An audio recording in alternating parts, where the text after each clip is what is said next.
Hikers Troopers, Bambang Bima disokin buat nemenin kalian nonton nih. Sosok Kim Jong-un yang merupakan pemimpin negara paling tertutup di dunia yaitu Korea Utara, terkenal sebagai diktator yang kejam. Eksekusi mati untuk orang-orang yang menentang pemerintahannya dan melanggar aturan tak segan ia berikan. Bahkan, konon beberapa anggota keluarganya sendiri telah dieksekusi karena mengancam posisinya. Namun belakangan terkuak fakta bahwa ternyata Kim Jong-un punya sisi lain di luar kekejamannya dan bahkan bisa sampai menangis.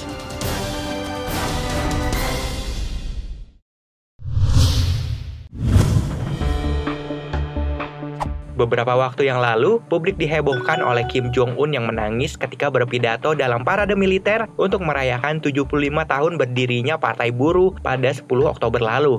자기들이 피해복구 건설 임무를 완수하고도 사랑하는 집이 있는 평양행을 택하지 않고 나의 가장 믿음직한 수도당원 사단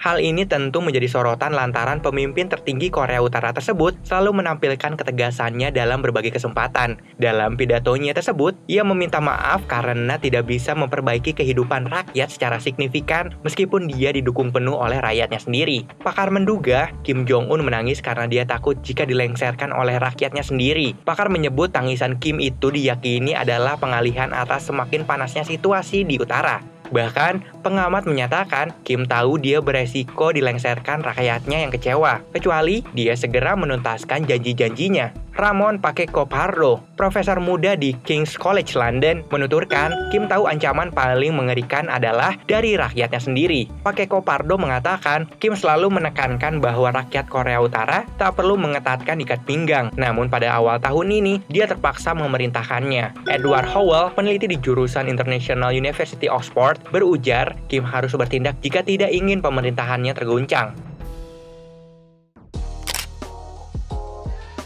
Kim Jong-un dinobatkan sebagai pria terseksi 2012 oleh The Onion yang terbit di Amerika Serikat. Pria yang kerap dijuluki sebagai Camarade Brilliant diposisikan sejajar dengan Channing Tatum yang dinobatkan majalah People sebagai pria terseksi 2012.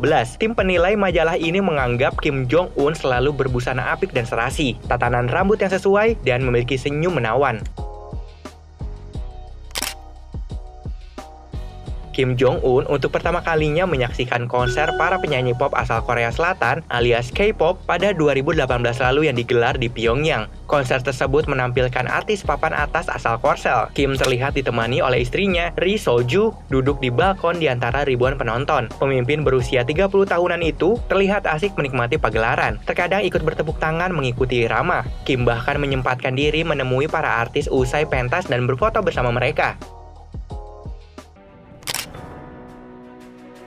Sudah menjadi rahasia umum bahwa Kim Jong-un sangat membenci pengkhianat. Ia tidak segan untuk mengeksekusi mati orang yang berkhianat kepadanya dengan cara yang cukup kejam. Tapi ternyata pernah ada seorang pria Jepang yang berkhianat, namun dia justru dimaafkan oleh Kim Jong-un. Pria ini adalah Kenji Fujimoto, mantan koki ayah Kim Jong-un, yakni Kim Jong-il. Pada 2001, Fujimoto kabur dari Korut dan kembali ke Jepang. Perbuatannya ini dianggap keluarga Kim sebagai sebuah pengkhianatan hingga mencoba membunuhnya. Namun setahun kemudian, seorang pejabat Korea Utara muncul di kediaman Fujimoto dan mengatakan bahwa pemimpin Korea Utara itu sudah memaafkannya dan memintanya kembali ke Pyongyang. Selama ini, Kim Jong-un banyak disorot soal sisi gelapnya. Namun ternyata muncul bukti bahwa Kim Jong-un mendukung Islam. Korea Utara mungkin bukan negara mayoritas Muslim, namun di sana umat Muslim bisa hidup beragama dengan nyaman. Bahkan Kim Jong-un membebaskan siapapun untuk menganut agama pilihannya, termasuk Islam. Bukti jika Kim sangat menerima Islam adalah dibangunnya sebuah masjid yang terletak di salah satu sudut kota Pyongyang.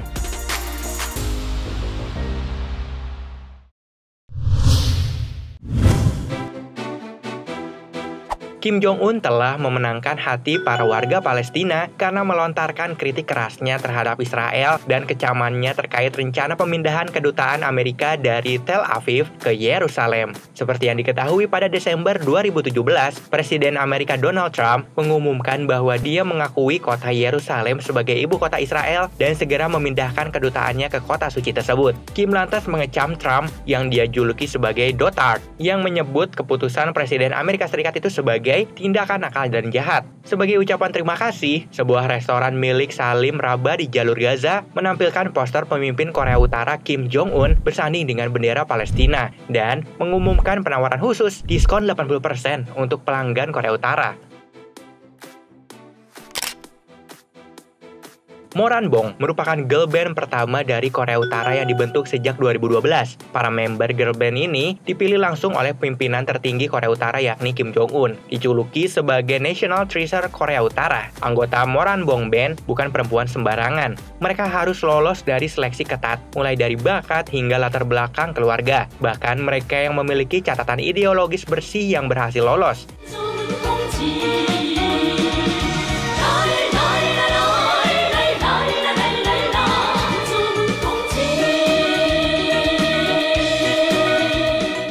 Hal ini dilakukan karena para member Moranbong akan sering tampil di hadapan Kim Jong-un. Kim Jong-un bahkan memilih para perempuan muda dari anggota militer untuk menjadi member girl band ciptaannya tersebut. Salah satunya adalah leader Moranbong, yakni Hyung Song-wol yang disebut berpangkat kolonel di Tentara Rakyat Korea Utara. Ternyata Kim Jong-un telah kecanduan keju Emmental dan dia terlalu banyak memakannya sehingga membuatnya gemuk. Kim mengimpornya untuk konsumsi sendiri, sementara jutaan penduduknya kelaparan. Pernah Kim Jong-un muncul di TV dengan wajah bengkak dan kaki pincang pada upacara di ibu kota Pyongyang tahun 2014 untuk memperingati 20 tahun wafatnya pendiri negara itu yakni Kim Il-sung. Hal itu membuat para pembangkang yang melarikan diri dari negara itu mengungkapkan kesehatan Kim yang buruk karena berat badannya yang meningkat. Kim jatuh cinta pada keju ketika dia masih menjadi mahasiswa di Swiss. Semenjak kecil, sosok Kim Jong-un memang sudah dianggap sebagai orang berpengaruh di lingkungan keluarga. Dibesarkan dalam kondisi yang penuh kemewahan, ada beberapa hal unik yang pernah dilakukan Kim Jong-un sejak kecil. Sebagai seorang anak, Kim Jong-un akan mengenakan perlengkapan militer. Ia memiliki ruang bermain yang besar dengan mainan yang banyak. Sementara rekan-rekan senegaranya dan gadis perempuan hidup dalam kemiskinan ekstrim atau bahkan mati kelaparan. Seorang Kim Jong-un muda menjalani kehidupan yang manja dan mewah.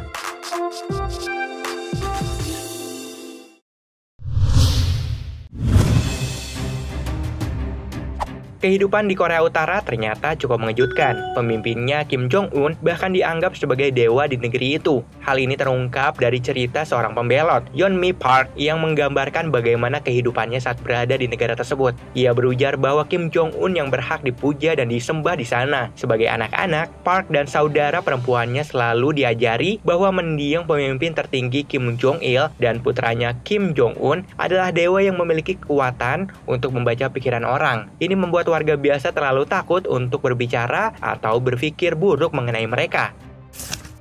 Departemen Keuangan Amerika Serikat telah mendaftarkan tanggal 8 Januari 1984 sebagai identitas kelahiran Kim Jong-un. Meski begitu, Korea Utara tidak pernah benar-benar mengkonfirmasi tanggal kelahiran sang tiran tersebut. Para ahli Korea Utara mengatakan mereka juga percaya bahwa tanggal itu merupakan hari kelahiran sebenarnya Kim Jong-un. Tetapi kebingungan muncul karena menurut pejabat intelijen Korea Selatan, Kim lahir pada 8 Januari 1983. Tak sampai di situ, menurut beberapa sumber Korea Utara menyatakan bahwa dia lahir pada 8 Januari 1982, yang membuatnya berusia 38 tahun.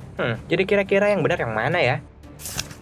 Kim Jong-un dikabarkan menikahi istrinya, Ri Sol-ju, atas permintaan ayahnya Kim yaitu Kim Jong-il. Beberapa media internasional pernah memberitakan bahwa Kim Jong-il meminta anaknya untuk segera mengadakan pernikahan dengan Ri sesaat setelah Kim Jong-il terserang stroke pada tahun 2008. Meski demikian, tetap saja informasi tentang detail upacara pernikahan Kim dan Ri masih minim untuk diketahui oleh media internasional.